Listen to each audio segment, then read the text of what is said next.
नमस्कार. डिवाइन डिकोडमध्ये मी काव्या तुमचं पुन्हा एकदा स्वागत करते.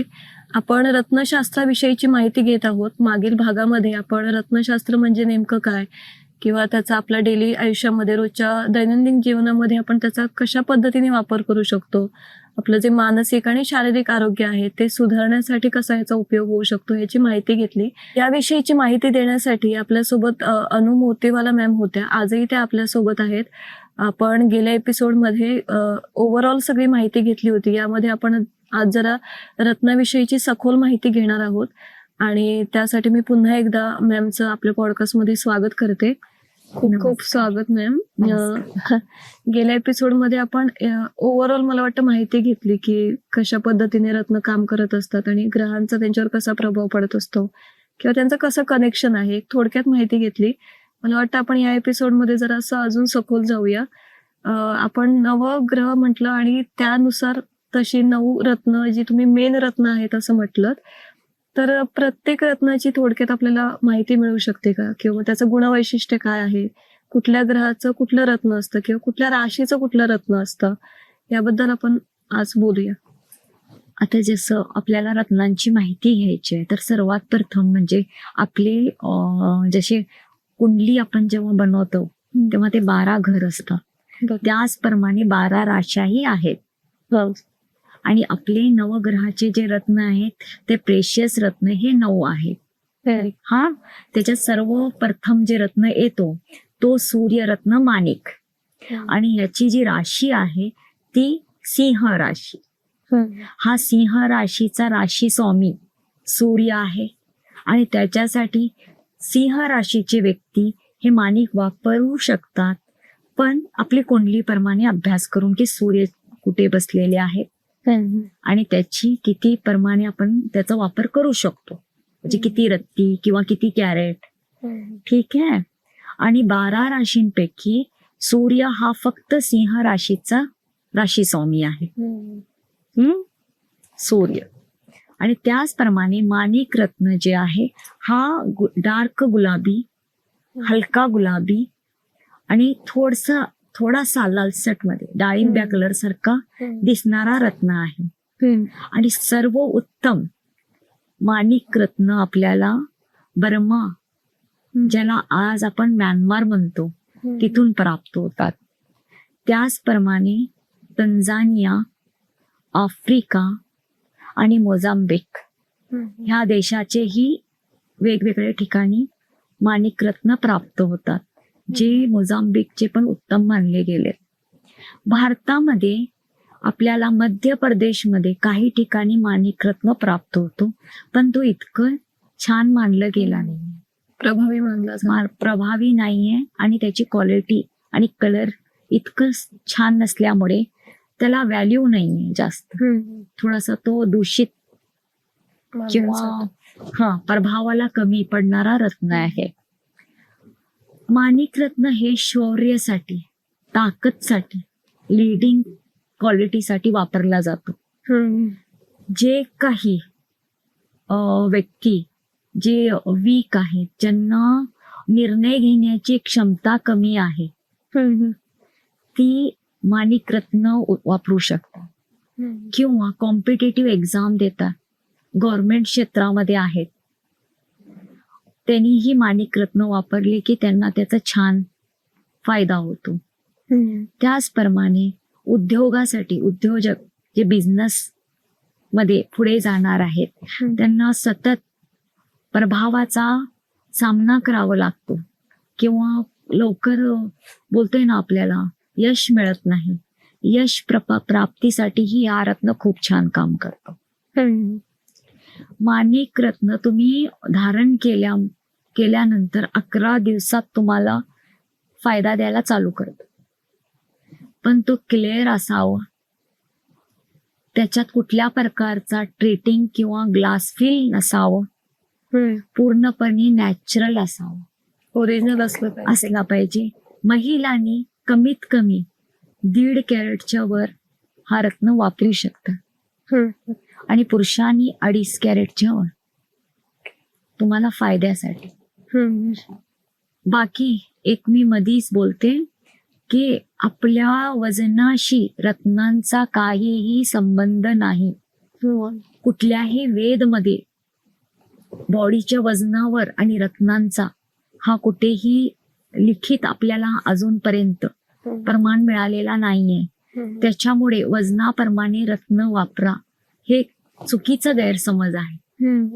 त्यामुळे काही लोक माझं वजन 100 आहे तर मला 10 कॅरेटचा रत्न द्या, 10.25 द्या, हे खूप चुकीचं आहे. रत्न तुम्ही इतकं वापरू शकता ज्याच्यामुळे तुमच्या बॉडीवर त्याचा प्रभाव पडावा, जितकी तुमची बॉडी त्याची कुवत त्याची ताकद शोषून घेऊ शकते. तर मग त्याचा रिव्हर्स इफेक्ट होऊ शकतो. रिव्हर्स होणार नाही, फक्त काय की तुम्हाला कमी वापरले की ते कमी प्रभाव देईल, त्याचा तुम्हाला फायदा कमी होईल. बऱ्यापैकी व्यवस्थित असावं ते तुमच्या आम्ही अभ्यास केले की तुम्हाला सांगतो किती कोणी वापरू शकतो. ठीक आहे. आणि माणिक रत्नामुळे मुलांमध्ये एज्युकेशनची इच्छा, शिक्षण क्षेत्रामध्ये जसं मी बोलले, बिझनेस मध्ये ह्याचा खूप छान प्रभाव पडतो. रत्न जे आहे ते आपल्या आजारावरही काम करतात. तसंच माणिक रत्न ज्यांना रक्ताची कमतरता आहे किंवा पोटाचे विकार आहेत त्याच्यासाठीही माणिक रत्न खूप उपयोगी पडतं. मॅम मला यातनं एक प्रश्न विचारायचा होता. जसं तुम्ही म्हटलं की सिंह राशीचं आहे माणिक रत्न जे आहे ते मेनली त्याच्यासाठी काम करतं. आता आपण जे प्रॉब्लेम बघतोय ते कोणालाही होऊ शकतं, सो तिथे रास नाही आपण येऊ शकत आपली. सो दुसऱ्या कुठल्या राशीच्या लोकांनी जर माणिक रत्न वापरलं ह्या गोष्टींसाठी, या प्रॉब्लेमसाठी असेल किंवा तुम्ही जे सांगितले क्षेत्र वगैरे सांगितले जिथे हे फायद्याचं ठरू शकतं, समजा सिंह रास नसेल आणि त्यांनी हे रत्न वापरलं तर चालू शकतं. सर्वप्रथम हे सांगते की राशी आणि रत्नांचं काही नाही, आपण ग्रहांवर रत्न सजेस्ट करतो. ओके. हा मी का सांगितले की ह्या राशीचा राशी स्वामी सूर्य आहे, म्हणून ह्या राशीचा रत्न माणिक. पण या राशीला जर दुसराही रत्न वापरायचं असेल वापरू शकतो. कुठलाही रत्न कुठल्याही राशीची लोक वापरू शकतात, फक्त काय त्याचा अभ्यास असणं गरजेचं आहे.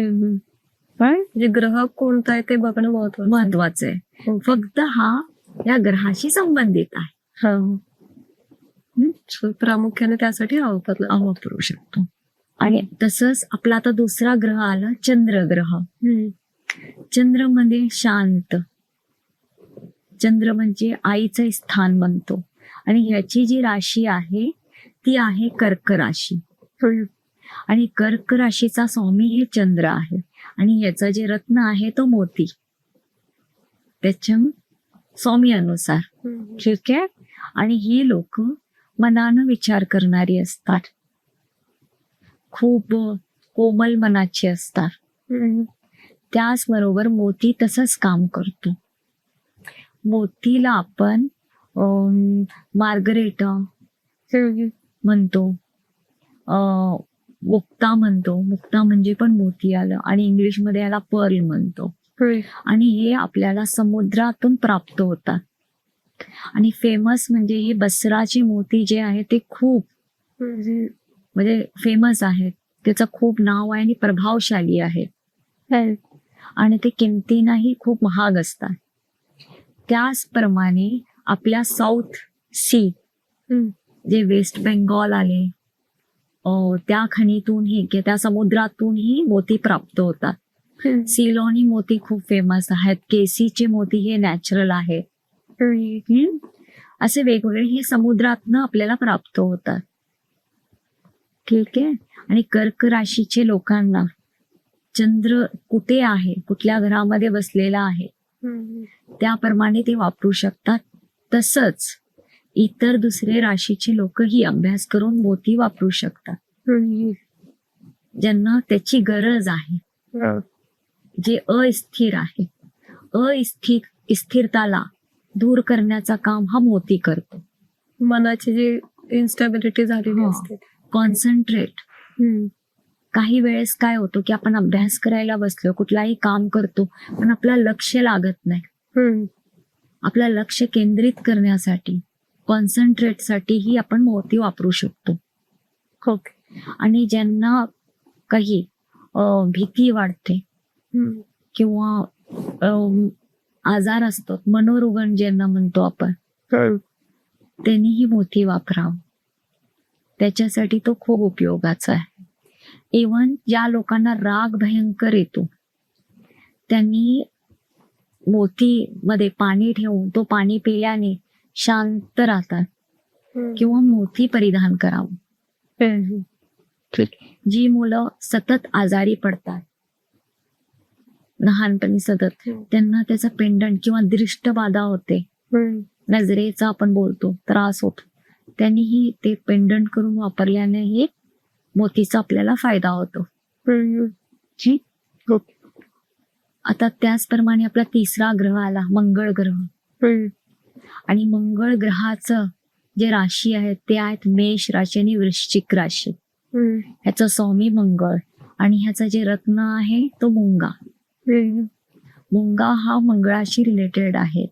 आणि ह्याचे जे खनी आहेत, तुम्हाला छान क्वालिटीचा जे आपण मुंगा म्हणतो तो आपल्याला इटालियन मुंगा आणि पोळा, जिथे आपण पोळ म्हणतो, हा याचे नाव. आणि एक आहे कोरल, इंग्लिश मध्ये कोरल म्हणता. इटालियन, जपानचा हे उच्च जातीचे किंवा महाग मुंगा म्हणून ओळखले जातात. आणि याचा धारण केल्यामुळे इफेक्ट ही लवकर येतो. ते का की क्वालिटी छान आहे आणि तो सुपेरियर आहे. भारतामध्ये पण काही ठिकाणी मुंगारत्न प्राप्त होतात. पण त्याचप्रमाणे इथं काय झाले, भारताचे जे मुंगारत्न आहेत ते कलरला व्यवस्थित नाहीये, त्यांचा रंग व्यवस्थित नसतो. त्याच्यामुळे इथं कलर ट्रीटमेंट खूप होतो, जे म्हणून तो स्वस्तात विकले जातात. आणि स्वस्तात मिळतात म्हणून काही लोक ते घेतात आणि धारण करतात, आणि थोड्या दिवसानंतर त्याचा कलर पूर्णपणे निघून जातो आणि आपल्याला फायदाही काही होत नाही. म्हणून मुंगारत्न वापरताना, पोळा विकत घेत असताना विचार करून घ्यावं की कुठल्या खनिचा आहे, आणि ह्याच्या कलरमध्ये तर फरक पडणार नाही, आणि आपल्याला हे घातल्यावर त्याचा प्रभाव पण पडावा. जसं आता मी म्हटले, हे रत्न वृश्चिक राशी आणि मेष राशीचे लोक वापरू शकतात. हा, पण ह्या दोन्ही राशींना राग भयंकर असतो. त्याच्यामुळे त्यांच्या ग्रहांमध्ये मंगळ कुठे आहे, त्याची गरज आहे काय. काही मंगळ दोषासाठीही हा रत्न वापरला जातो, ज्याला आपण म्हणतो की मंगळ दोष आहे कुंडलीमध्ये, तो दोष कमी करण्यासाठी. काही लोकांच्या मंगळ दोषमुळे लग्न पण होत नाही, प्रॉब्लेम येतो, किंवा काही कार्य करताना मंगळ दोषमुळे ते सतत प्रयत्न करूनही होत नसतं लवकर. त्याच्यासाठीही मंगळचा रत्न मुंगा वापरला जातो. आणि हा रत्न शौर्य, म्हणजे जे काही आहेत ना, सिपाई, पोलीस, जे काही मिलिटरीमध्ये आहेत, ह्यांच्यासाठी खूप उपयोगाचा आहे. काही NDAचे एक्झाम्स देत आहेत, त्यांना पण हा खूप मदत करतो, जिथे धाडसी काम करायचं आहे का, हा पूर्णपणे हा रत्न त्याच्यासाठी.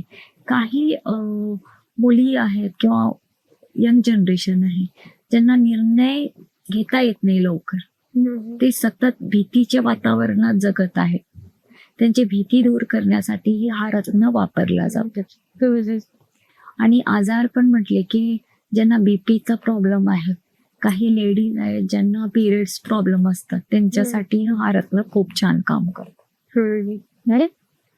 फक्त काय की तुम्ही तुमचा अभ्यास व्यवस्थित माहिती घेऊनच रत्न, बाकीच्या शास्त्रांचा पण आधार घेऊन वापरावं. ठीक आहे. आता आला आपला चौथा रत्न किंवा चौथा ग्रह, बुध ग्रह, ज्याचा रत्न आहे हा सुंदरसा कोमल रत्न, ज्याला आपण म्हणतो पाचो. दिसायला हे खूप सुंदर असतं. पाचो, एमरल्ड, पन्ना ज्याला आपण म्हणतो.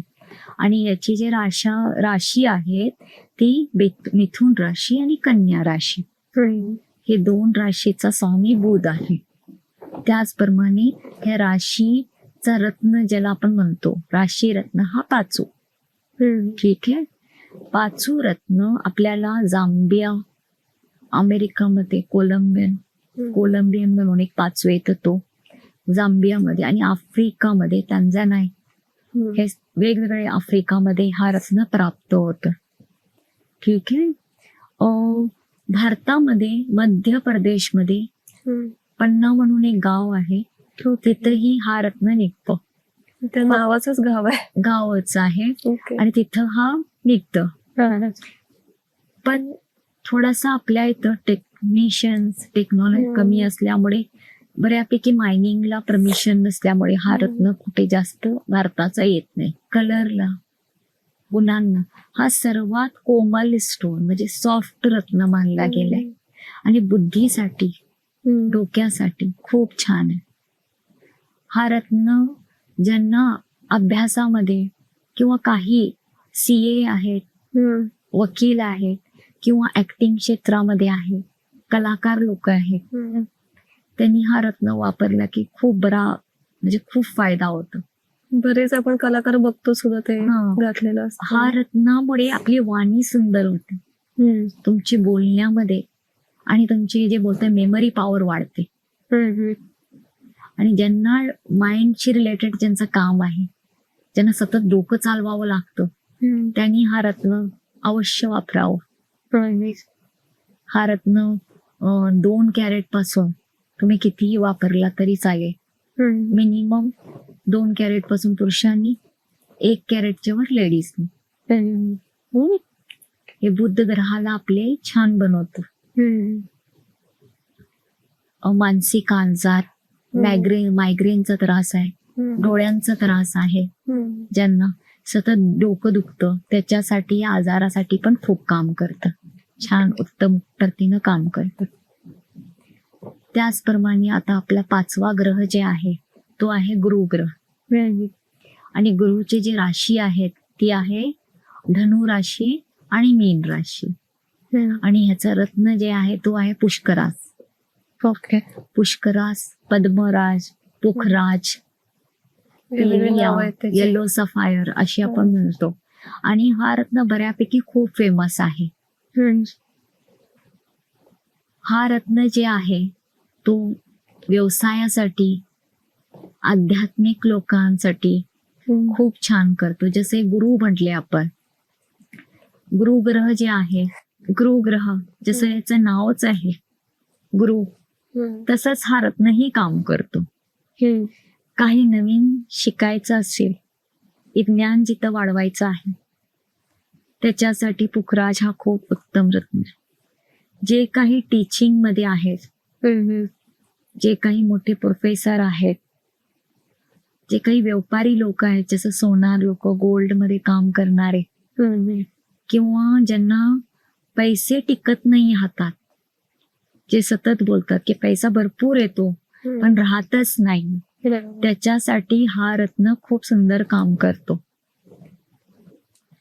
खासकर लेडीज साठी एकतर ज्ञान आणि दुसरं कसं राहावं त्याच्यासाठी पुष्कराज रत्न हा खूप छान आहे.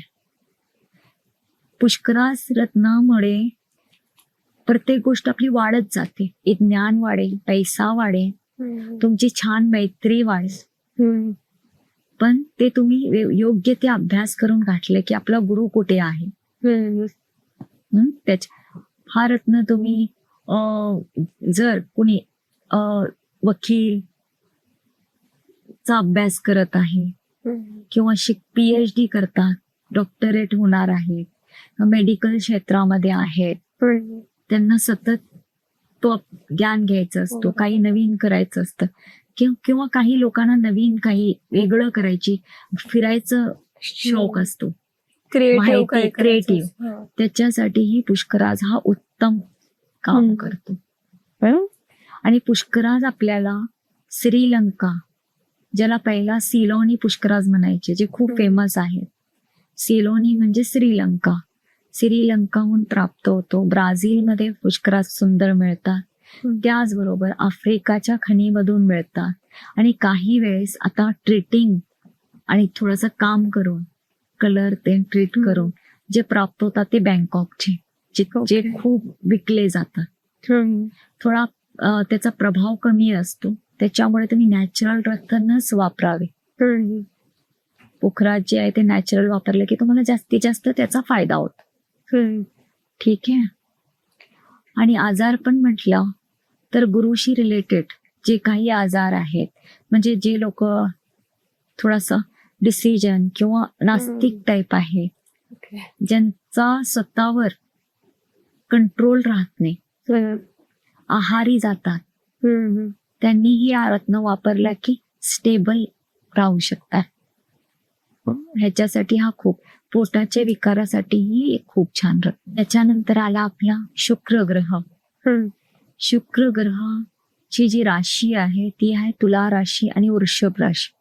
ह्या 2 राशींचा स्वामी शुक्र आहे आणि त्याचा जे रत्न आहे तो हिरा. आणि हिरा रत्न जे आहे ते सर्वात जास्त कठोर. डायमंड कधीही न नष्ट होणारा, म्हणूनच आपण म्हणतो डायमंड हे सदा केली. हा हिरा आहे सर. आणि हा रत्न जे आहे तो ऐश्वर्य प्राप्त करणार, म्हणजे लक्झरी लाईफ देणार.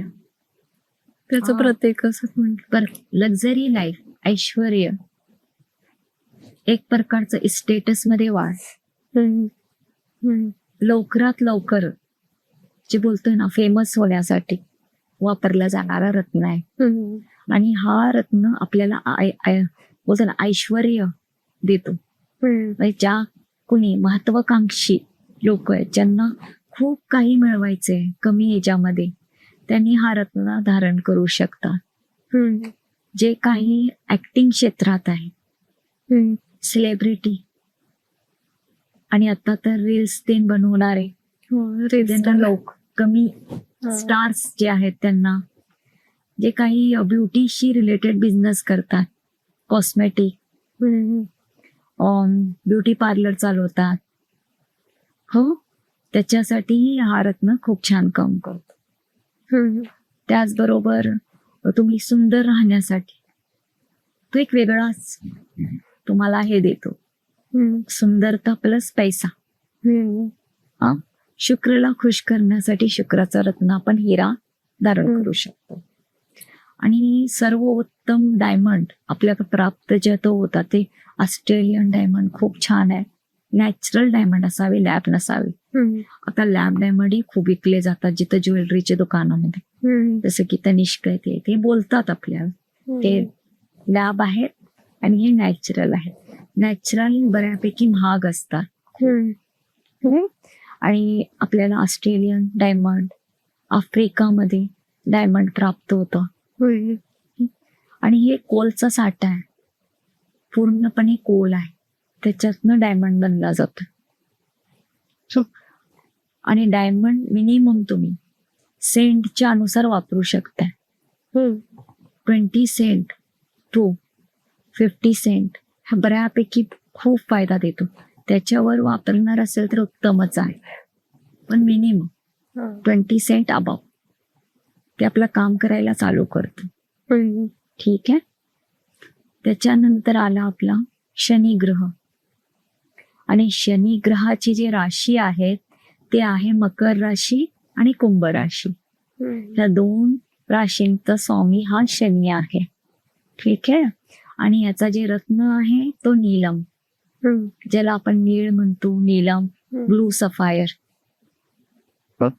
आणि हे पण हार्डेस्ट स्टोन आहे, बऱ्यापैकी कोमल नाहीये आणि थंड जाणवणारा शांत रत्न.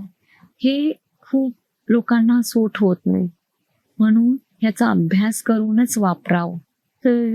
जिथं बाकीचे रत्न धारण केल्यानंतर थोडा टाइम लागतो इफेक्ट दाखवायला, शनी एकमेव असा रत्न आहे जो कमी वेळात प्रभाव टाकतो. शनी हा एकमेव असं रत्न आहे जो धारण केल्यावर त्या दिवसापासूनच इफेक्ट दाखवायला चालू करतं. आणि नीलम रत्न आपल्याला आफ्रिका, ऑस्ट्रेलियन नीलम आणि सर्व उत्तम नीलम म्हणजे सिलॉनचे आणि काश्मीरचे. काश्मीरी नीलम हे जगात सर्व भारतातल्या काश्मीरमध्ये उत्तम रत्न प्राप्त होतं. आणि नीलम रत्न वापरण्या अगोदर सर्वोत्तम म्हणजे मार्गदर्शन घेणे. हे सर्व सगळ्यांनाच सूट नाही होत आहे. तर तुम्ही योग्य ते ग्रहांची माहिती घेऊन जर कुणाला ते सूट होत असेल किंवा त्या ग्रहाला त्याची गरज असेल त्या राशीला, तर ते खूप भाग्यवानच म्हणायचं आणि त्यांनी वापरला की त्याला इफेक्टही होऊन जातं. ठीक आहे.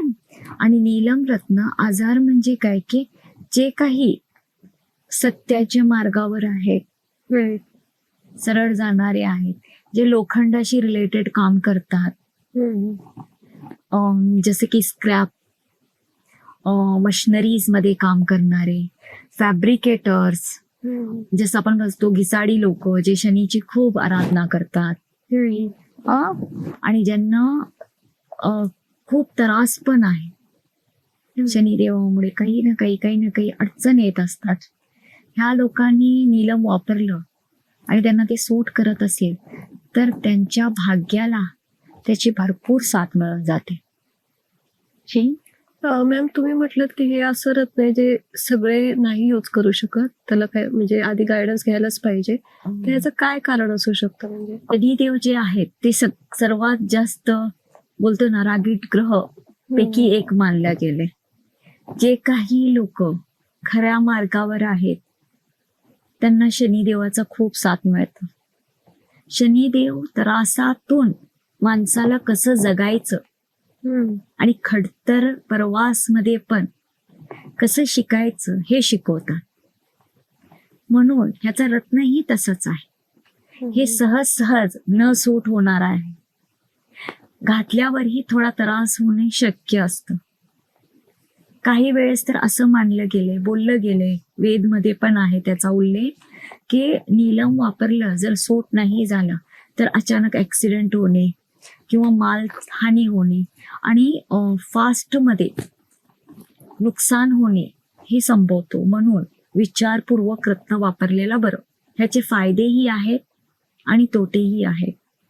आणि तो रत्न छान असावं, त्याच्यात कुठलाही दोष नसावं, तो शनिरत्न तुम्ही वापरू शकता. ठीक आहे.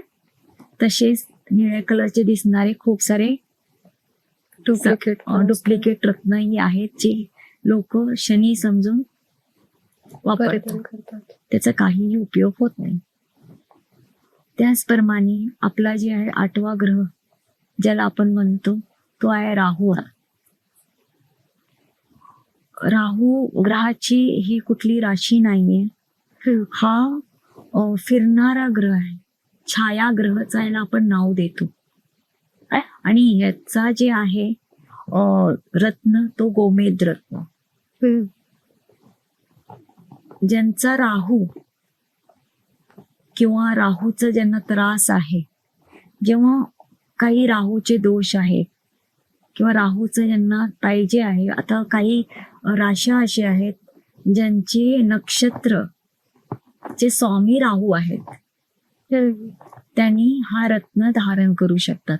ज्याने की मिथुन राशीचं जे नक्षत्र आहे आद्रा नक्षत्र, ह्याचं स्वामी राहू आहे आणि राहू कुठे बसलेले आहेत त्याप्रमाणे तुम्ही राहू रत्न वापरू शकता.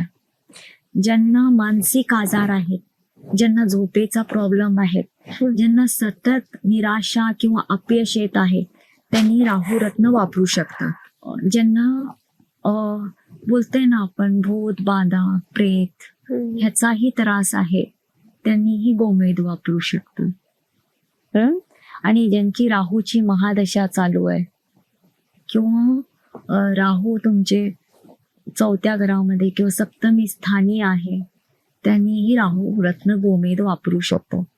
गोमेद आपल्याला भारतामध्येही काही ठिकाणी खूप प्राप्त होतात, पण क्वालिटी वाईज इतके छान नसल्यामुळे बाहेरचे रत्नांना जास्त महत्व दिला गेले. जसं की आफ्रिकामध्ये जांबियाचे जे आहे ते थोडासा सुंदर कलरचे असतात आणि सर्वोत्तम गोमेद म्हणजे सिलॉनचा. त्याचा कलरही खूप सुंदर असतो. हा राजकारणी लोक खूप वापरतात गोमेद रत्न. किंवा तुम्ही व्यवसायामध्ये किंवा कुणाला कर्मी बाधा ह्या सगळ्या गोष्टी जे मी बोलली त्याचा इफेक्ट सतत होत आहे, प्रोटेक्शनसाठी त्यांनी वापरू शकतो राहू रत्न. त्याचबरोबर आपला जे 9वा ग्रह आहे तो आहे केतू. हाही छायाग्रह आहे, एका जागी न टिकणार, आणि हा फक्त धड आहे केतूचा, त्याला वर डोकं नाहीये. त्याच्यामुळे हा एक सपोर्टचं काम करतो. त्याला आपण सपोर्ट देण्यासाठी त्याचा मेंदू काम करून दे म्हणून त्याचा रत्न जे आहे ते लसनिया, ज्याला आपण विढूर मणी किंवा कॅटसाय म्हणतो, हा रत्न वापरू शकतो. हा रत्न ही राजकारणामध्ये खूप चालतो, किंवा ज्यांचा केतू ग्रह बिघडलेला आहे, ज्यांच्या कुंडलीमध्ये केतूचा प्रभाव कमी आहे, जे शिक्षण घेत असताना मधीच सोडणे, कुठलीही गोष्ट अपूर्ण करतात, सातत्य नाही आहे ज्यांच्यात, की कुठल्याही काही लोकांना तर अशी आहे की 10 बिझनेस चालू बंद, आणि काही लोकांना आजारपण मध्ये जे ठोस निदान मिळत नाही, की काय आजार झाले माहित नाही पण त्रास होतो. ह्या लोकांनीही हा रत्न वापरू शकतात. हा रत्न आपल्या ग्रहांची रिलेटेड आहे, प्रेशियस रत्नांपैकी आहे. तर हा रत्न तसंच काम पण खूप पॉवरफुल करतो. दुसरं म्हणजे केतू रत्न जे आहे तो राहू केतू चा जेव्हा त्रास असतो काही कुंडलीमध्ये, पितृदोष असतो कुंडलीमध्ये, तेव्हाही हे दोन्ही रत्न वापरले जातात. सतत बोलतोय ना, कितीही नियोजन करून काम करतोय पण यशच येत नाही, काही ना काही प्रॉब्लेम येतो. आणि ज्यांना कोणी घातल्याबरोबर काही छान तयार झाले, आवडले, काही छान काम केले की दृष्टबाधा झाली, आजारपण आला, त्यांनीही हे रत्न वापरू शकतो. आणि हा आपल्याला आफ्रिका, भारत आणि दुसरं म्हणजे सिलॉन, श्रीलंकामध्ये खूप सुंदर प्राप्त होता. सर्वोत्तम म्हणजे श्रीलंकन. हा पूर्णपणे ट्रान्सपरंट असतो, मांजराच्या डोळ्यासारखा रत्न असतो हा. जसं हा हात रत्न फिरतो तसं तिचे डोळा पण फिरत असतो. त्याच्यासाठी आपण हे रत्न वापरू शकतो. हे सोडून बाकीचे जे आपले ग्रह आहेत, मी जसं बोलले हर्षल, नेपच्यून आणि प्लुटो, ह्याच्यासाठी काही उपरत्ने आहेत जे आपण वापरू शकतो.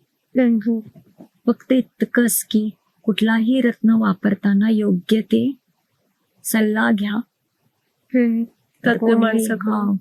दाखवून एक सल्ला घेऊन ते रत्न दाखवा, योग्य आहे की नाही, तिच्यात काही दोष तर नाहीये, आपण कुठून घेतोय ह्याची चाचणी करून तुम्ही धारण करू शकता. ओके. खूप चांगल्या पद्धतीने मला वाटतं आज माहिती मिळाली आहे. मला या रिलेटेड एक मॅम प्रश्न विचारायचा आहे. बरीच जण एकापेक्षा जास्त रत्न परिधान करतात, सो ते तसं चालतं का, किंवा त्याचा काही वेगळा इफेक्ट म्हणजे बेनिफिट जास्त होतात असं काही त्याचं रिझन आहे का? काही ग्रहांमध्ये काही वेगवेगळे ग्रह असतात, किंवा एकाच घरामध्ये खूप सारे ग्रह बसलेले असतात. त्याच्यासाठी त्यांनी त्या सल्ल्यानुसार जर वापरत असेल तर ठीक आहे, किंवा मनानं जर वापरत असेल. आजकाल काय झालं की व्हिडिओज बघून रत्न वापरले जातात, आणि खूप काही वेगवेगळे व्हिडिओज येत आहेत जे मीडियाच्या माध्यमातून हे वापरा, ब्रासलेट वापरा. जर ते ओरिजिनल आहेत, छान पद्धतीनं बनले आहेत, तर तुम्हाला निश्चितच फायदा देईल. जर ते डुप्लिकेट असेल तर त्याला काही करू शकत नाही. ते फॅशन आणि ग्लास, त्याच्यात काहीच. सर्वोत्तम काम करणारे रत्न म्हणजे प्रेशियस रत्न. आपण आज बघितलं. सेकंड ह्याच्यामध्येच मी बाकीच्या रत्नांचा उल्लेख करेन. हे सोडूनही काही उपरत्ने जे खूप पॉवरफुल आहेत, जसे की ओपलचं नाव येतं. शुक्राचा सहज कोणी हिरा घेऊ शकत नाही, पण ओपल वापरू शकतो. फिरोजा रत्न आहे इराणी, तो वापरू शकता. फक्त काय की तुम्ही योग्य ते अभ्यास करा, मग वापरा. त्याचप्रमाणे ग्रहांचा धातूवरही खूप परिणाम असतो, की कुठल्या धातूमध्ये किती रत्ती, किती वजनानुसार वापरावे. हे छोट्या छोट्या गोष्टी चांदी तुम्ही- असेल किंवा सोनं हा, असेल. चांदी, सोनं, तांबा आणि पंचधातू ह्याच्यामध्ये हे रत्न बनले जातात. म्हणजे कुठल्या रत्नाला कुठला धातू योग्य आहे त्याचा जर व्यवस्थित अभ्यास करून घातला तर निश्चितच याचा उत्तम तुम्हाला रिझल्ट मिळतो. मॅम खूप खूप धन्यवाद. मला वाटतं इतकी डिटेल आपण चर्चा केली आहे रत्नांविषयी. जे कोण आपले प्रेक्षक बघत असतील त्यांना नक्कीच याचा फायदा होईल, आणि ज्यांना कोणाला मदतीची गरज असेल किंवा इच्छा असेल रत्न धारण करायची त्यांना पॉडकास्ट मला वाटतं खूपच फायद्याचा ठरू शकतो. तुम्ही इतका मला तुमचा वेळ दिलात आणि इतक्या चांगल्या पद्धतीने मार्गदर्शन केलं त्यासाठी तुमचे खूप खूप आभार. मी पण तुमची खूप आभारी आहे. नमस्कार. थँक्यू. रत्नशास्त्राची या 2 भागांमध्ये आपण खूप चांगल्या पद्धतीने माहिती घेतली. मॅमने आपल्याला खूप चांगल्या पद्धतीने मार्गदर्शन केलं. तुम्हाला जर याच्या व्यतिरिक्त अजून सखोल माहिती हवी असेल किंवा वैयक्तिक काही गोष्टींसाठी तुम्हाला मार्गदर्शन हवं असेल तर स्क्रीनवर मॅमचा नंबर दिला जाईल. तुम्ही नक्की त्यांच्याशी संपर्क साधू शकता. अशाच नवनवीन विषयांसाठी आपल्या चॅनलला सबस्क्राईब करा आणि हा व्हिडिओ जास्तीत जास्त लोकांपर्यंत पोहोचवा. धन्यवाद.